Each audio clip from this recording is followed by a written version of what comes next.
नज़र को बदलोगे, नज़ारे बदल जाएंगे। Good morning. आज मैं आपको दो दोस्तों की कहानी सुनाती हूँ।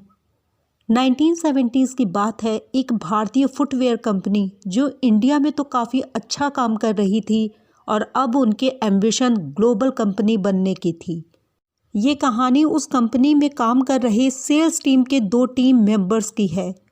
चलिए इस कहानी के लिए हम उनका नाम उम्मीद और अंधेरा रख लेते हैं। उम्मीद और अंधेरा, इन दोनों को ये जॉब कैंपस प्लेसमेंट से मिली थी। दोनों मिडिल क्लास फैमिली से बिलोंग करते थे, एक ही कॉलेज में पढ़े थे, एक ही शहर के रहने वाले थे। अगर फ़र्क था तो सिर्फ सोच का फ़र्क था, हर मोड़ पर एटीट्यूड का फ़र्क था। उम्मीद हमेशा हर चीज़ में पॉजिटिव साइड देखता था और कोशिश करता था अपनी जॉब में भी सभी चुनौतियों को हंसकर स्वीकार करे। अंधेरा, उसे कुछ भी सही नहीं लगता था। मन में काफ़ी रंजिशें थीं, वो निराश हो चुका था।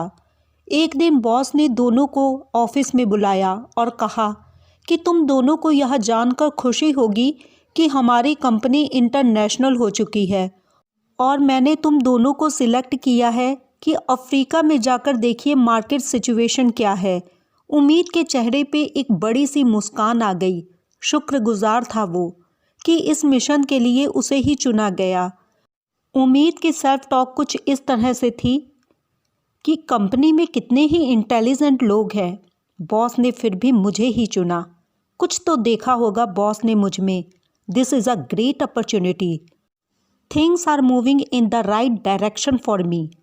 कंपनी अफ्रीका में ऑफिस खोल रही है और मेरा तो बचपन से ही ड्रीम था अफ्रीका में जाकर वाइल्ड लाइफ सफारी करने का। दूसरी तरफ अंधेरे के मन की सेल्फ टॉक कुछ इस तरह से थी, मुझे पता था बॉस ऐसे उल्टे सीधे काम के लिए हमेशा मुझे ही आगे करता है। क्या जगह चुनी है कंपनी को इंटरनेशनल लेकर जाने की। अफ्रीका, धूल मिट्टी मच्छर गरीबी। कुछ दिनों के बाद ये दोनों दोस्त नाइजीरिया के लिए निकल पड़े। एक एक्साइटमेंट के साथ निकला और दूसरा मन में रंजिशें और शिकायतें लेकर निकला। 12 दिनों की ट्रिप के बाद दोनों को एक रिपोर्ट बनाकर कंपनी को टेलीग्राम करनी थी कि नाइजीरिया कैसी मार्केट है, कंपनी के फुटवेयर वहाँ पे लॉन्च किए जाएं या ना किए जाएं, क्या स्कोप है। इन दोनों की टेलीग्राम कुछ इस तरह से थी, मैं आपको पढ़कर सुनाती हूँ। अंधेरा भाई साहब, this trip is a complete waste of time. Company की यहाँ पर बुरी तरह से हार हो जाएगी अगर हमने यहाँ पर अपने प्रोडक्ट बेचे, because no one wear shoes in this country. यहाँ पर कोई भी जूते नहीं पहनता। दूसरी तरफ हमारे उम्मीद भाई साहब की टेलीग्राम कुछ इस तरह से थी, व्हाट अ वंडरफुल अपॉर्चुनिटी। हमारी कंपनी यहाँ पर कामयाब होगी अगर हम यहाँ पर अपने प्रोडक्ट लॉन्च करते हैं, because no one wear shoes yet. क्योंकि यहाँ पर अभी तक कोई भी जूते नहीं पहनता। हम पूरे मुल्क को जूते बेच सकते हैं, यहाँ पर कोई भी कंपटीशन नहीं है।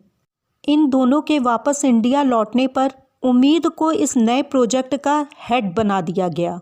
वो बहुत ही खुश था क्योंकि उसे नया चैलेंज मिला था, कुछ नया करके दिखाने का।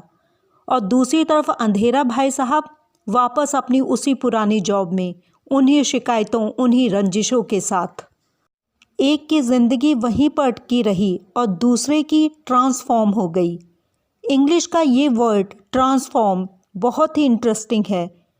Transform means to go beyond form, यानी इतना बदलाव आ जाना कि पहले वाला रूप पहचाना ही ना जाए। दोनों दोस्तों की परिस्थितियाँ एक जैसी थीं, फ़र्क था सिर्फ सोच का। मैंने कहीं पर पढ़ा था, सीढ़ियाँ तो वही होती हैं, सीढ़ियाँ तो वही होती हैं, किसी के लिए वो ऊपर जाती हैं और किसी के लिए वो नीचे आती हैं। इस बात पर गौर करें कि आप अपनी ज़िंदगी किसकी तरह जी रहे हैं, उम्मीद की तरह या फिर अंधेरे की तरह। कहीं अंधेरे की तरह आप भी अपने रास्ते में आई हुई अपॉर्चुनिटी को नज़रअंदाज तो नहीं कर रहे हैं। इसलिए ज़रूरत है अपने माइंड सेट पर काम करने की। व्यक्ति का जब माइंड सेट सही होता है तो वो चैलेंजिंग से चैलेंजिंग सिचुएशन में भी अपॉर्चुनिटी ढूंढ लेता है और in the long run these are the people who succeed. यही लोग कामयाब होते हैं, इसलिए नहीं कि इनके पास डिग्री बेहतर थी, बल्कि इसलिए कि इनकी सोच बेटर थी, इनका माइंडसेट बेटर था।